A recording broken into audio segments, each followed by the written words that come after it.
Halo Sobat Muda, balik lagi di channel gue Perspektif Muda. Buat teman-teman yang baru pertama kali datang di channel ini, perkenalkan nama gue Felix. Gue adalah seorang YouTube content creator dan juga mahasiswa di salah satu kampus swasta di Indonesia. Dan kali ini gue mau ngebahas tentang suatu topik yang menarik, yaitu hak cipta. Di mana hak cipta sendiri itu pada pasal 1 ayat 1 itu dijelaskan bahwa hak cipta itu adalah hak eksklusif dari pencipta. Tentu dong, hak cipta namanya hak cipta, ya berarti apa yang lo ciptakan, ya berarti yang menciptakan itu siapa, yang pasti pencipta. Jadi itu adalah hak mutlak yang bisa diperoleh, hak eksklusif yang bisa diperoleh oleh pencipta, di mana itu timbulnya secara otomatis gitu. Jadi nggak perlu mintain, nggak perlu daftarin, nggak perlu buat laporan, itu akan muncul secara otomatis. Bahwa ya ketika lu udah berhasil membuat suatu karya, membuat suatu penciptaan, yaitu akan timbul seiring dengan penciptaan itu, hak cipta itu akan timbul secara otomatis. Yang ketiga, lo harus menerapkan prinsip deklaratif. Prinsip deklaratif apa? Jadi ketika lo itu buat satu karya, ya lo harus mendeklarasikan itu minimal ke satu orang. Oh, gue udah pernah membuat karya. Nah, itu hak cipta berjalan gitu. Jadi nggak bisa, oh ya gue punya ide ini tiba-tiba Bill Gates buat, wah santai kita ngobrol langsung bilang di YouTube, gak bisa Google got Bill Gates karena gue udah punya ide itu dari tahun 1990, Bill Gates 2010. Ya nggak bisa gitu contohnya, kayak begitu, itu contoh ya. Nggak bisa, karena ide belum direalisasiin, harus ada deklaratif, kamu harus mendeklarasikan, dan itu berhubungan sama nomor 4, udah harus menjadi satu ciptaan. Jadi nggak buat ide, dan ide itu harus lo deklarasiin ke minimal satu orang. Tapi gue mau kasih tau di sini, itu kalau secara logik lo pikir, contohnya lo udah buat suatu karya terus lo laporin ke emak lo laporin ke mama lo bilang, oh ya gue udah buat karya. Tiba-tiba setahun kemudian, berapa bulan kemudian ada orang yang buat. Apakah lo bisa membuktikan bahwa lo udah mendeklarasikan ke emak lo? Nggak bisa. Nah, cara yang paling efisien menurut gue sekarang ada sosial media, deklarasiin aja ke sosial media. Itu paling gampang, ketika udah minimal ada satu orang yang lihat, udah dideklarasikan ke YouTube. Lu tinggal lihat, nih, publish date YouTube video gue ketika gue buat tanggal segini, lu buat tanggal segini. Nah, itu udah ada bukti yang jelas. Ketika lu cuma bilang ke mama lu atau ke keluarga lu dan sebagainya, oh dan lu bilang lu udah memenuhi unsur deklaratif, apakah orang itu tahu? Gitu loh. Kalau enggak, ya enggak percuma, kecuali lu ketemu Bill Gates, habis itu lu cerita-cerita mau Bill Gates, habis itu lu ngerekam dan tiba-tiba Bill Gates buat, dan itu ada rekamannya bahwa lu dikasih ide, nah itu bisa. Tapi kalau misalnya Bill Gates nggak tahu apa-apa dan lu belum buat apapun, atau lu cuma deklarasi ide, atau lu baru buat satu video atau satu program dan lain sebagainya, lu bilang, wah orang tua gue udah berhasil buat gini-gini, ini Bill Gates gak sangkut pautnya, ya nggak bisa gitu. Jadi kayak lu jangan telan asal telan produk hukum tuh mentah-mentah, harus dipikir juga dengan logik gitu. Dan kalau tadi itu tentang hak ciptanya sendiri, nah kalau ini tentang ciptaan itu apa? Ciptanya, produknya, hasil produk daripada pencipta.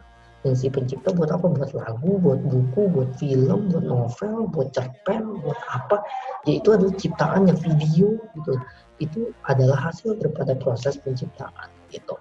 Baik itu di sastra, ilmu pengetahuan seni dan lain sebagainya, dihasilkan dari inspirasi, kemampuan, pikiran, imajinasi, dan diekspresikan dalam bentuk nyata. Jadi harus diingat ya, kalau cuma ide nggak bisa, harus dalam bentuk nyata, harus udah dibentuknya, harus direpresentasikan, oh nyata, udah publish gitu. Dan menurut gue sih sosial media sangat efektif ya, kalau misalnya video dan lain sebagainya, daripada lu bilang gue udah publikasi tapi lu publikasi ke keluarga, aduh itu enggak efektif sih menurut gue secara logika. Kayak lu pikir, lu bilang ke orang tua lu dan lu bilang juga publikasi, emang dunia tahu? Nanti kalau dunia buat lagi, apakah lu bisa itu? Makanya, dan hati-hati juga ketika lu mau ngomong ide, takutnya ide itu diambil, ya nggak ada yang bisa, undang-undang ini nggak bisa melindungi lu, nggak bisa membantu lo untuk menggugat terhadap ide lo, karena dia nggak melindungi ide tapi dia melindungi hasil karya yang udah jadi.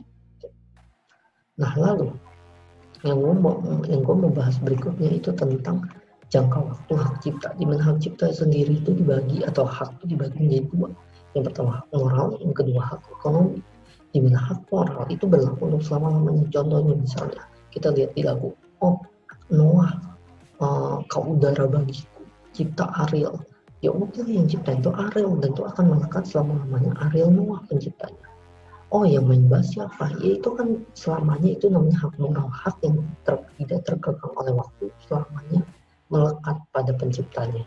Itu kayak reward yang didapatkan oleh si penciptanya untuk dari pencipta. Ya, kalau ekonomis ya secara ekonomi money gitu kan, money gitu. Jadi ya dia mendapatkan itu, dia mendapatkan dia ketika lo nyanyi dapat berapa persen perjanjian, pembagian dan lain sebagainya. Dan ya itu ada umurnya, jangka waktu nggak selamanya, ada yang 50 tahun, ada yang 70 tahun, tergantung gitu kan. Jadi setelah 70 tahun ya lo nggak bisa klaim lagi hak ekonomi itu, cuman untuk terbatas dalam berapa puluh tahun itu, terbatas dalam periode waktu itu. Jadi lo harus lihat contohnya di lagu berapa, di film berapa, di apa berapa gitu. Nah lalu gue mau bahas tentang pencipta dan pemegang hak cipta, di mana pencipta itu beda ya sama pemegang hak. Dengan pencipta itu adalah orang-orang yang menciptakan. Kalau pemegang hak cipta itu yang memegang hak cipta. Pencipta itu adalah pemegang hak cipta juga dong, kan dia menciptakan, jadi yang pegang hak untuk hak ciptanya dia pegang. Nah tapi pemegang hak cipta belum tentu pencipta gitu. Jadi contohnya misal di musik, Noah keluarin lagu atau BTS keluarin lagu, dan dia penciptanya kan, BTS yang buat. Nah labelnya itu pemegang hak cipta dikasih hak oleh pencipta, oke ini lu boleh ini hak cipta, lu boleh keluarin official music video, ini nggak melanggar hak cipta karena gua kasih hak cipta ke lu pemegang hak cipta. Tapi apakah pemegang hak cipta bilang oh iya pencipta nggak boleh ini, nggak boleh, nggak bisa, karena yang punya hak ya pencipta. Pemegang hak cipta nggak punya hak, seperti nggak bisa mempunyai hak bahwa lagu ini punya gua. Ya, karena pemegang hak cipta bukan pencipta, tapi pencipta bisa bilang oh pemegang hak cipta lu jangan macam-macam, ini lagu gua karena dia yang menciptakan gitu. Nah pembagian hak cipta yang tadi gue udah bilang, moral dan ekonomi. Moral yang tidak terkekang ya selalu ada, ekonomi yang dapat revenue, dapat duit. Kalau dibeli menjadi pemegang hak cipta ada perjanjiannya gitu kan. Hak ekonomi contohnya misalnya waktu dulu ada dia pembelian lagu dan lain sebagainya. Nah secara hak ekonomi nah itu bisa lari ke pemegang hak ciptanya gitu kan. Bisa juga penciptanya tetap tergantung deal-dealannya gitu. Jadi hak ekonominya bisa misalnya orang ciptain lagu, habis itu gue beli lagunya terus gue nyanyi. Nah perjanjiannya dibagi 20%, 80%, berapa berapa puluh persen. Ya berarti kan gue dapat revenue, dapat hak ekonomi juga kan sebagai pemegang hak cipta gitu. Nah, ada nih pengecualian terhadap perlindungan hak cipta. Itu ada fair use, kalau misalnya di reaction biasa, ini is for fair use according to ini Copyright Act 1976. Nah, itu fair use. Jadi dia mengecualikan, jadi lo boleh pakai konten orang tapi sebatas fair, sebatas yang wajar. Pemakaian yang wajar kayak gimana, fair use kayak gimana, gue akan jelasin lagi di video-video yang lain, di video berikutnya. Dan tapi untuk sekarang kalian coba perlu tahu bahwa fair use itu salah satu yang dikecualikan dari hak cipta. Jadi bukan kalau lu pakai secara fair use bahwa itu udah melanggar hak cipta, ya enggak, itu tetap dilindungi, tetap itu dikecualikan dari hak cipta. Jadi lu nggak dibilang melanggar kalau lu menggunakan sesuai fair use gitu.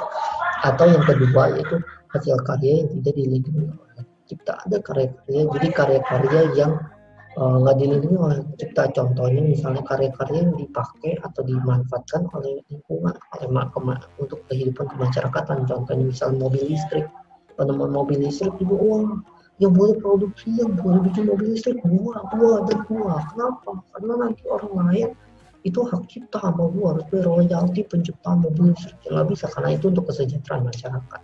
Yang bisa itu untuk karya, misal musik, film, konten, video, itu kan buku, novel. Nah itu karya yang dia bukan langsung untuk kehidupan masyarakat kan, dia untuk hiburan dan lain sebagainya, untuk pengetahuan itu nggak.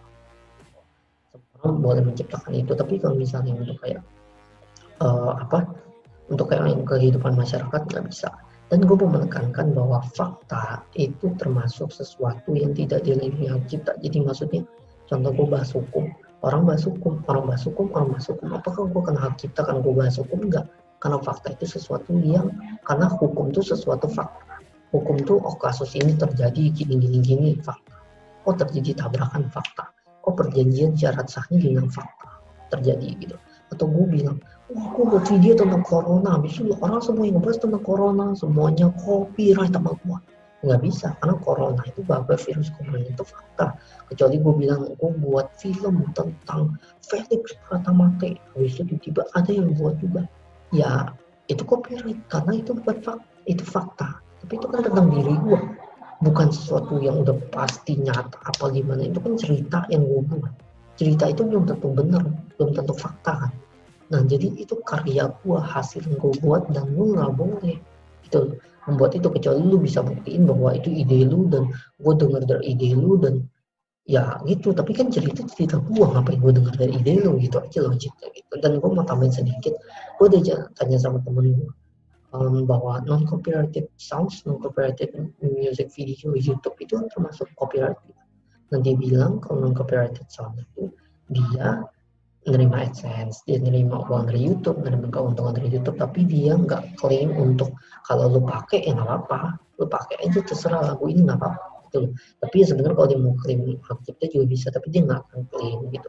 Jadi itu lebih ke arah ya udah dia dapat keuntungan dari YouTube, dari AdSense yang dia dapat, tapi musik dia boleh dipakai orang gitu, dan dia nggak mempermasalahkan, dia nggak klaim hak cipta dan lain sebagainya. Tapi ya sebenarnya itu tetap bisa diklaim hak cipta. Sama apa, sama juga sebenarnya temen gue bilang bahwa di dunia ini nggak ada original, bahkan ketika lu mimpi itu aja lu mimpi dari hal-hal yang lu lihat, dari hal-hal yang lu sadarin dan lu sampai ke bawah mimpi, ya itu bukan sebuah originalitas gitu. Gak ada lagi di originalitas di bumi ini. Kalau lu jadi original ya menurut pendapat gue sih ya lu harus jadi manusia pertama di bumi, apapun yang lu lakuin original gitu. Kalau sekarang gue mau buat video YouTube, udah ada yang buat video YouTube. Gue mau buat buku, udah ada. Gue mau buat ke luar angkasa, udah ada. Mungkin kayak belum video untuk ini kali perjalanan ke galaktik. Mungkin itu belum kali, tapi itu kan karya apa? Maksudnya gimana? Misal video-video untuk video untuk apa ya? Maksudnya lo harus yang benar-benar original lah. Cover udah ada, nyanyi udah ada, dance udah dari TikTok udah ada, dance apa udah ada gitu. Paling penemuan dari dance biasa tradisional modern TikTok kan, cover lagu genre ini genre itu banyak. Jadi lebih karena kayak gitu sobat muda, bukan gak ada yang original gitu. Jadi ya kita semua belajar dari pengalaman. Ketika kita udah melakukan, yang penting dasar-dasarnya kita udah tahu nih. Jangan kayak kita misalnya melanggar jelas-jelas yang udah tertulis. Jadi dasar-dasar kita ikutin, tapi selebihnya kalau kita tetap dikenakan hak cipta, ya udah kita belajar dari pengalaman. Oh ini kena hak cipta, ya udah jangan dilakuin lagi. Berarti ini tergolong sebagai hak cipta gitu. Tapi kalau misalnya kita lakuin ini, oh nggak pernah dituntut dan lain sebagainya, nggak pernah digugat, oh, ya udah nggak masalah, berarti tidak melanggar hak cipta. Itulah sobat muda. Jadi hukum itu ya praktikal juga, kita harus lihat kesehariannya. Kita nggak bisa bilang contohnya yang tadi, oh gue udah laporin ke emak gue gini ke satu orang publikasi. Ya lu pikir dong realita, apakah seluruh dunia tahu? Yang penting lu laporin ke YouTube, oh, sekalian launching aja YouTube-nya, sekalian launching videonya, sekalian launching ide lu yang udah lu jadiin suatu hal, apa buku atau apa, lu launching buku program media, lu launching cepetan sebelum orang membuat. Jadi lu benar-benar bisa klaim dengan bukti akurat, ini tanggal rilisnya segini, lu buat di tanggal segini, bener gue duluan gitu. Kalau lu cuma publikasi ke satu orang ya secara hukum boleh, tapi ya secara realita gimana buktinya, susah kan ya. Jadi praktikal aja gitu sih ya, belajar dari pengalaman, karena dunia ini gak ada yang original dan hak kita ya susah-susah gampang gitu. Dan untuk fair use dan pengetahuan lainnya gue akan bahas, dan untuk kasus-kasus terkait copyright, fair use dan lain-lain gue akan bahas di video-video lainnya, di video-video berikutnya. Makasih teman-teman yang udah nonton video perspektif muda, perspektif hukum berikut ini. Jangan lupa kasih gua like, comment, share, dan subscribe untuk video-video perspektif muda, kasih support. Bahkan kalau teman-teman mau bisa kasih donasi juga untuk gua udah taruh linknya di video deskripsi gua. Semoga video ini bermanfaat, bisa kasih wawasan ke teman-teman semua, bisa kasih pandangan, bisa membantu teman-teman memahami tentang prinsip-prinsip umum yang adain di dalam suatu copyright, di dalam suatu hak cipta itu ada apa aja. Semoga video ini bermanfaat. Sampai jumpa di video selanjutnya. Bye.